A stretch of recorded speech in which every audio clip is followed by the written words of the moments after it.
আমি কুন্দের হারত গোস্ত কিনেছি 100 কেজি, বুঝছেন? যেভাবে দাঁড়িয়ে ঝুল দিয়ে দেশে আমি মনে করো 1.5 কেজি বোধহয় হবি, বাড়ির যা দেখি 1.5 কেজি। আবার আমি নিজে গোস্ত তুলে দিছি, শামসু কষায় রুটি নিজে হাতে গোস্ত তুলে দিছি, একটা হাড্ডি নাই, কিছু নাই।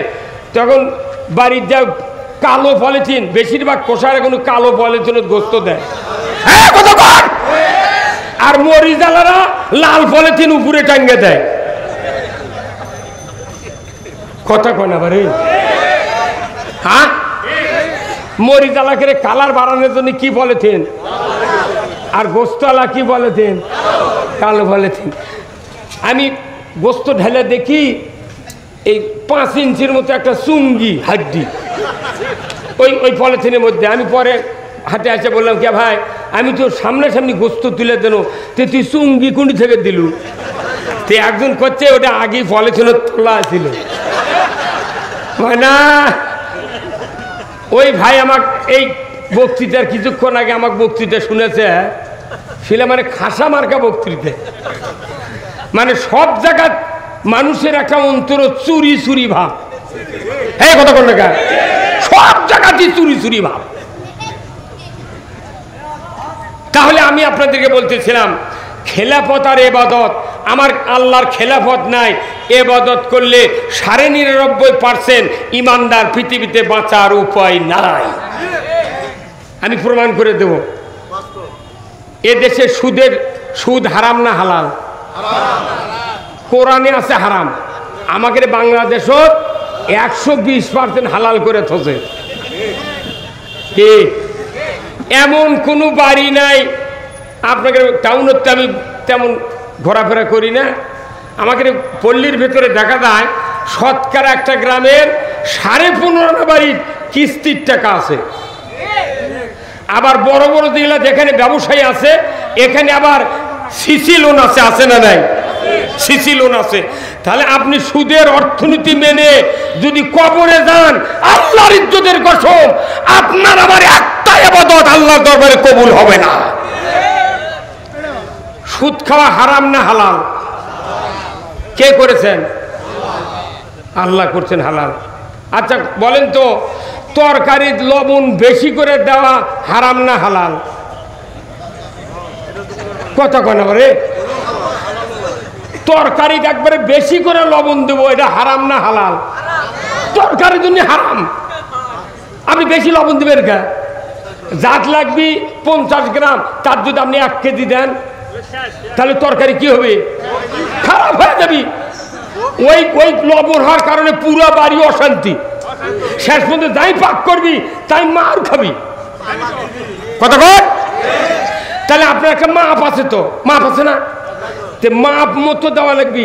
আপনাকে ওইরকম একটা সীমা রেখা করে দিয়েছে আল্লাহ, যে অর্থনীতি তোমার দরকার আছে, পৃথিবীতে জন্মের আগে অর্থের দরকার, যেরকম ঠিক কিনা? তাহলে এই অর্থটা আল্লাহর আইন মতো চালান লাগবে।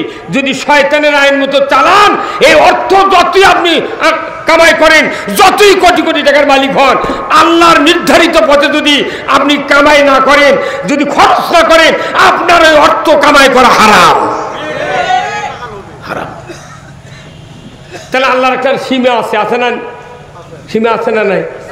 আল্লাহ সীমা দিয়েছে যে রোজা থাকলে শোবে সাদেক থেকে সূর্য অস্ত পর্যন্ত কিছু খাওয়া যাবে না, এরপরে স্ত্রী সহবাস করা যাবে না। এটা আল্লাহর সীমা, নিয়ম। এখন ওই নিয়ম যদি অতিক্রম করে তাহলে রোজা থাকবি ভাই।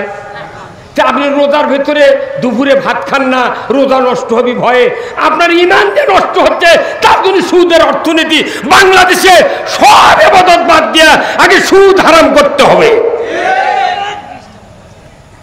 সুদের 70টা অপরাধ। তো এইগুলি অপরাধ কি জুম্মার ইমামরা বন্ধ করবে? আলহামদুলিল্লাহ। ভাই আপনার সামনে আছেন, সামনে আসেন, সামনের অনেক জায়গা চেয়ার আছে, আসেন আসেন। অন্ধকারের মধ্যে মানুষ তো বসে আছে, দেখা যাচ্ছে না।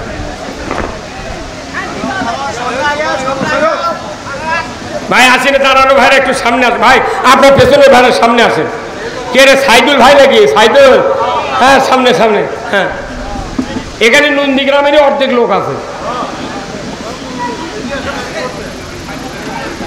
রসুলের সিরাত আপনাকে যদি বুঝে ছুঁয়ে যাবো, কি কথা বল না? রসুলের সিরাতত যদি রাজনীতি না থাকে, রাষ্ট্রনীতি না থাকে, ওই রসুলের জীবন দিয়ে পৃথিবীতে শান্তি কায়েম হবে না। আল্লাহ রসুলের মুখের বক্তৃতা আমি বলতেছি, আপনারা খুতবা প্রতি শুক্রবারে শোনেন। খয়রুল কুরুনি কারিনী, আমার যুগে হলো সেরা যুগ, কথা ঠিক কিনা? প্রতি ইমামেরা খুতবা সানিদ পাঠ করে প্রতিদিন, খয়রুল কুরুনি কারিনী। ইমাম সাহেব জবান দা বলে, আমার যুগ সেরা যুগ, আমার যুগ সোনার যুগ। আল্লাহু আকবার। আর একটা মসজিদের মুক্তাদি ইমামেরা বা মোতাল্লি কোনোদিন আপনি ইমামের কাছে প্রোটেস্ট করছেন, এই ইমাম সাহেব, আপনার পার্ক মসজিদের ইমাম, আপনি কিসের আপনার সেরা যুগ? এটা নবী বলেছে, সেই কথা আপনার কোয়া লাগবে। অকলা রাসূলুল্লাহ সাল্লাল্লাহু আলাইহি ওয়াসাল্লাম যে খয়রু উম্মতি খয়রুল কুরুনি কারিনী, এটা নবীর কথা। তুমি যে করছো সমাজ তো ভালোই করনি, তুমি কিসের এটা বক্তব্য মারিচ্ছ? কেউ কোনোদিন প্রোটেস্ট করছেন? নবীর কথা। ইমাম সাহেবরা কয়া প্রতি মাসে 20,000 টাকা বেতন খায়।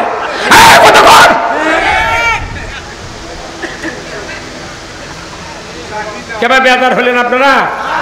এরা তো সামান্য একটা স্যাম্পল দিলাম। আচ্ছা, খুতবা আজকে কি বার গেছে? আগামীকাল কি বার? আচ্ছা, কাল আগামীকালকে কারা কারা মসজিদে যাবেন না? যাবেন না তারা হাত তোলেন তো। কারা কারা যাবেন না? সবই দেবে। তাহলে আপনারা কালকে অন্যদিন যাই হোক, মনে হয় টোপন ধরে খুতবা শুনে, বক্তৃতা শুনে আপনাদের অনুরোধ করব, কাল সকাল থেকে ঘুম পারবেন 11টা পর্যন্ত। আজানের আগে মসজিদত যাবেন, ইমাম কোন দিক দিয়ে ঢোকে ইমামের কাছে সামনে ফাইন করে বসবেন, খেয়াল রাখবেন যে কি ইমাম প্রথম খুতবা পড়ার পর দ্বিতীয় খুতবা কখন শুরু করে, তখন চোখ পাকে ইমামের দিকটাকে ওই কথাগুলো শোনা লাগবে। যে কথাগুলো আমি বলবো সেই কথা ওটি পাঠ হয় কি হয় না। আর ওই কথার মানে ইমাম কোনোদিন আপনাদের বলেছে কি বলেনি, এটা আপনাকে যাচ করা লাগবে। ডাক্তার রুগী দেখলো, ওষুধ দিল, আপনি ওষুধের নামও শুনলেন না, যেটি ওষুধ কিনলেন সেখানে না বললেন না ভাই এই ওষুধের কি উপকার, শোনা তো দরকার। ডাক্তার দেশে দেশে ওদের 5 মিনিটে ভিজিট লেছে 700 টাকা, কিন্তু ডাক্তারের কাছে তো ওষুধের নাম শুনলে রাগ করে তো। তাহলে আপনি ইমামও বলা লাগবে, হুজুর আপনার সাথে কথা বলতে পারছি না, তাহলে ওষুধ লিখে দিচ্ছে ডাক্তার, এখন দোকানত যা কিনবেন লেগে বলেছে ভাই এই যে ডাক্তার যে ওষুধগুলো দিচ্ছে এই ওষুধটা দেখিচ্ছি 500 পাওয়ারের, এই ওষুধের উপকার কি ভাই? এ শোনা লাগবে না? আপনি তাও শুনবেন না, ওই লেখে দিচ্ছে যা সমানে খাচ্ছেন, আপনার মরা বাঁচার কোনো গ্যারান্টি নেই। তাহলে এখন আসেন, ইমাম সাহেব খুতবা পড়লো, প্রথম পড়লো খয়রুল কুরুনি কারিনী সুম্মাল্লাযিনা ইয়ালুনাহুম সুম্মাল্লাযিনা ইয়ালুনাহুম, যে আমার পর আমার যুগ হলো সোনার যুগ। এরপরে আল্লাহ রসুল একটা হাদিস বলেছেন, সে হাদিসটা আমার যেদিন থেকে আমি পড়ে বুঝেছি ওই দিন থেকে আমার ভয় ধরে গেছে যে আমি এতদিন যে ইমামতি করছি এই টাকাটুকা যদি মোতাল্লিক ফেরত না দিই, কিয়ামত দিন আমার পা উল্টমকা লোক করে বান্ধা পেটন হবি সেই পেটন। কারণ আমি আল্লাহ রসুলের কথা বলেছি কিন্তু জনগণ বুঝে দিইনি। আর এই কথা যদি আপনারা আমরা বুঝতাম, যদি 100 বছর আগে থেকে, আল্লাহর ইজ্জতের কসম বাংলাদেশের পরিস্থিতি এইরকম হতো না। এরকম রসুলের সিরাত হচ্ছে। কিসের সিরাত? রসুলের সিরাত। আপনারা একটা হাদিস আগামীকালকে শুনবেন, আমি বলেছি হাদিসটা। ওয়াসুলতানু জিল্লুল্লাহি ফিল আরদি মান আহানা সুলতানাল্লাহি ফিল আরদি আহানাহুল্লাহ। মেলা মুক্তি আছে, এটা মুখস্থ হয়ে গেছে শুনে শুনে। একই বক্তব্য যেটা দৈনিকই দিচ্ছে শুক্রবার করে, তাহলে বোঝা যাবে এটা অতি গুরুত্বপূর্ণ। আপনি চিটাগাং যাবেন বাড়ির থেকে 7 দিনের জন্য, আপনার ছেলেকে একটা দায়িত্ব দিয়েছেন, বাবা রাজাবাজারের দোকান আছে, আমার ছেলের ম্যান আছে, আমি তো যাচ্ছি থাকতে পারবো না, তুমি সকাল সকাল উঠে চাবিটা নিয়ে দোকান খুলে দিয়া ওখানে বসবে ক্যাশর, ছেলের ম্যানের উপর হাত ভর করে তুমি থাকবে না বাড়িতে, তুমি বাস্কর কাছে বসে থাকবে, ওরা বেসপি, তুমি খালি টাকা নিবে। খবরদার ভুলো না দান, একবার ঘরের ভেতর কষে, আবার বারান্দাত কষে, বাহিরে যা কষে, আবার গাড়ির চড়তেও কষে, বাবা সাবধান, দোকানত দান, ক্যাশ বাস্কর দান সাইরে কোথাও যায়ও না, কারণ ওটা অতি গুরুত্বপূর্ণ কথা, ঠিক কিনা? তা আল্লাহ রাসূলের এই হাদিসটার অর্থ হলো ওয়াসুলতানু জিল্লুল্লাহি ফিল আরদ, জমিনে ন্যায়পরায়ণ শাসক আল্লাহর ছায়া সদৃশ্য, ধরে কোন আল্লাহু আকবার।